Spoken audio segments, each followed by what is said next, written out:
Quatrième édition pour le marathon roller de Compiègne. Une fois de plus, le Roller Club Compiègne a mis les petits plats dans les grands pour accueillir les participants. Cette année, les conditions météo sont exceptionnelles pour le plus grand bonheur des patineurs. Présentation de l'événement par Franck Kéroas.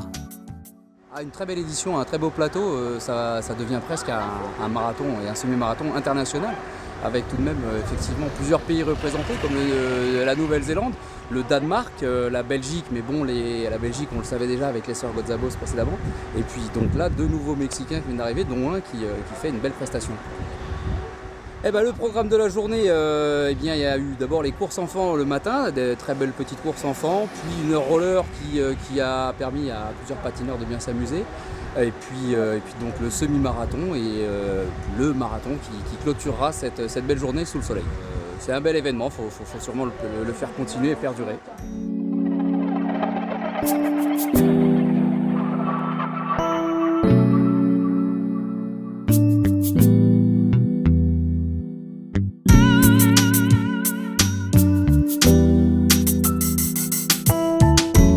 Ils sont plus de 200 à participer aux différentes épreuves de la journée. Après les courses d'enfants et loisirs en matinée, place aux courses reines l'après-midi.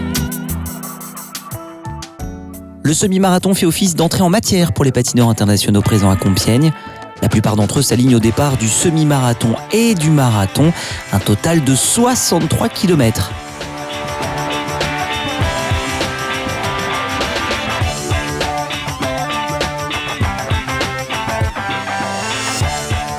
Un groupe de 4 hommes se détache rapidement avec Michael Bediaf pour le Rill Lamballe, le vice-champion du monde du marathon Julien Levrare au skates, Antoine Le Savre pour le Rage Skating et le junior mexicain Mike Paez en pleine préparation des championnats du monde. C'est d'ailleurs lui qui allume la mèche, il part à plusieurs reprises en échappée, mais sans succès.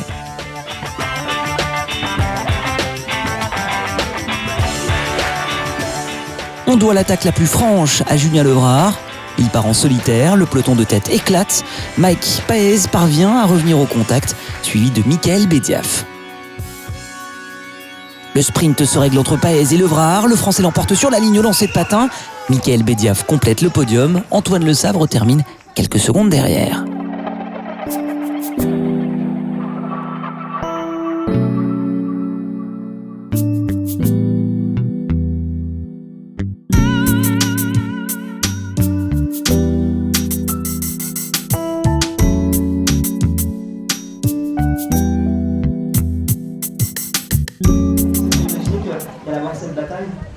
No, I didn't know how good the guys were here, so I came with the expectative.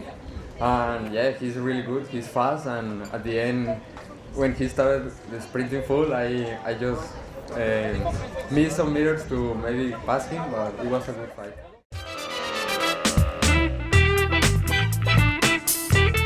Semi-marathon féminin, les sœurs Gotzabos ont emmené avec elles des patineuses belges et néerlandaises. Le peloton est donc bien fourni chez les dames.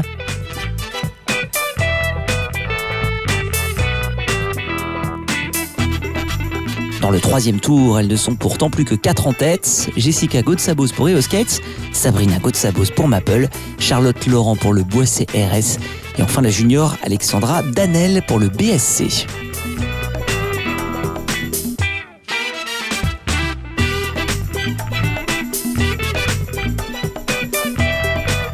Le rythme élevé fait craquer cette dernière. Il ne reste plus que Charlotte Laurent encadrée par les sœurs Gotzabos. Le final de la course se jouera au sprint. Jessica Gotzabos l'emporte devant Charlotte Laurent. Sabrina Gotzabos prend la 3e place.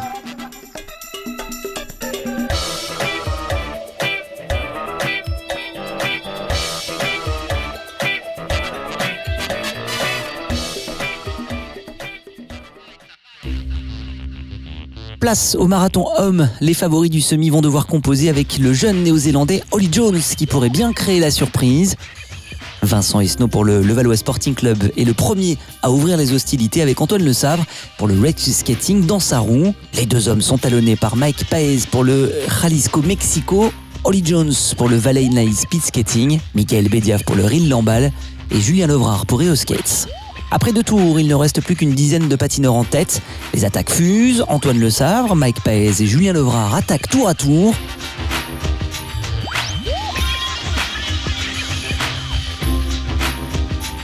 Vincent Esnault allume la mèche une nouvelle fois sans succès.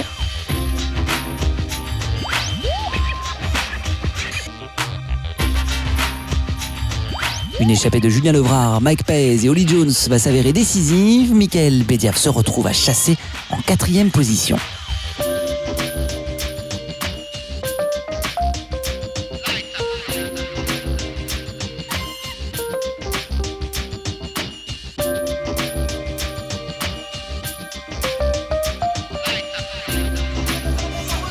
Il faut attendre les derniers mètres de course pour déterminer le vainqueur. Julien Levrard arrache une nouvelle fois la victoire au lancer de patin devant Mike Paez et Holly Jones.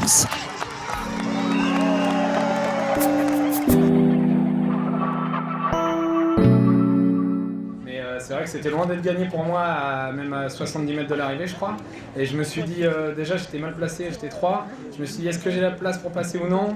Et je dis, là non, faut que j'y aille, et puis il faut que je passe à droite pour avoir mon petit croisé à droite quand même, c'est plus sympa qu'à gauche quand même. Et eux ils sont un peu plus jeunes, du coup l'autre devant moi il passe à gauche, donc je me suis dit bon bah faut que j'y aille, il me restait un petit trou d'1 mètre et je me suis dit il faut que je gagne absolument, en plus j'ai ma famille qui est là donc j'avais à cœur vraiment de gagner et chose faite quoi. Pas de beaucoup mais j'ai gagné quand même. And now, ladies and gentlemen, as I look into your faces, your faces need looking into.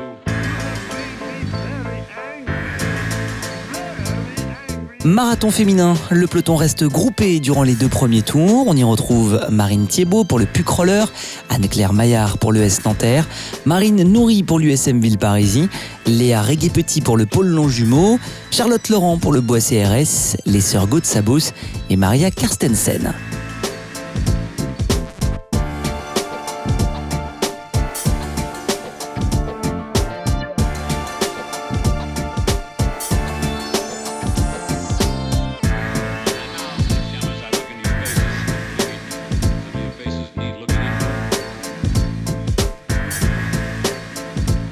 Jessica Gauth-Sabos va attaquer quasiment tous les tours. À chaque attaque, Charlotte Laurent et Léa Régué-Petit sautent dans la roue, suivie dans la foulée d'Anne-Claire Maillard et Marine Thiébaut. À mi-course, il ne reste que 5 patineuses en tête. Nouvelle attaque de Jessica Gauth-Sabos. Seule Charlotte Laurent parvient à suivre le rythme. Les 2 patineuses terminent la course ensemble. Derrière, le peloton éclate.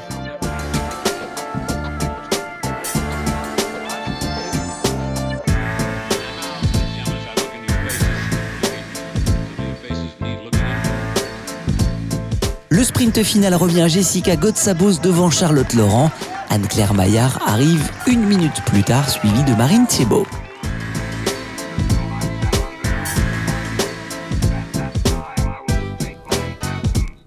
On a assisté à une très belle édition du Marathon Roller de Compiègne en 2013. Merci à tous les partenaires et à l'année prochaine.